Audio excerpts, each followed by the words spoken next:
বন্ধুরা, আমার চ্যানেলে তোমাদের সবাইকে স্বাগতম। আমি আজকে রান্না করব বাসন্তী পোলাও। বাসন্তী পোলাও রান্না করার জন্য আমি গোবিন্দভোগের চাল নিয়ে নিয়েছি 1 কেজি। এবার চালটাকে ভালো করে ধুয়ে একটু কামধুনো রং দিয়ে ভিজিয়ে রেখেছি। আজকে আমি রান্না করব হাঁড়িটা আমি বসিয়ে দিয়েছি। এবার বসিয়ে আমি হাঁড়িতে ঘি দিয়ে দিচ্ছি।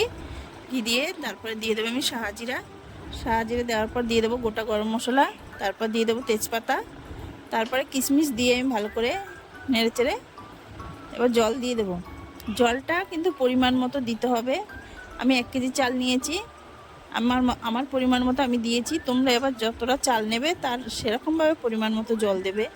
দিয়ে এবার আমি দিয়ে দিচ্ছি 1 চিবি কেওড়া জল, তারপর দিয়ে দেবো 1.5 চিবি গোলাপ জল। দিয়ে এবার স্বাদ মতো নুন দিয়ে দেবো, স্বাদ মতো চিনি দিয়ে দেবো। দিয়ে এবার ভালো করে ফুটতে দেবো। ফুটে গেলে এবার ঝরিয়ে রাখা চালটাকে আমি দিয়ে দেবো। দিয়ে এবার নেড়ে চেড়ে আমি ফুটতে দেবো। দেখো, এভাবে আমি রান্না করছি। কে কেমনভাবে রান্না করো আমাকে কমেন্টে জানাবে।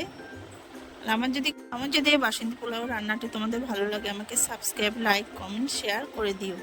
এবার আমি উপর দিয়ে দেবো ঘি। ঘি দিয়ে এবার নেড়ে চেড়ে দেবো।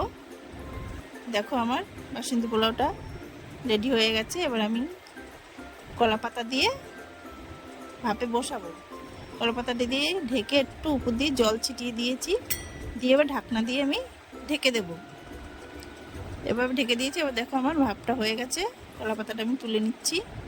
এবার দেখো, বাসন্তী পোলাওটা আমার একদম রেডি।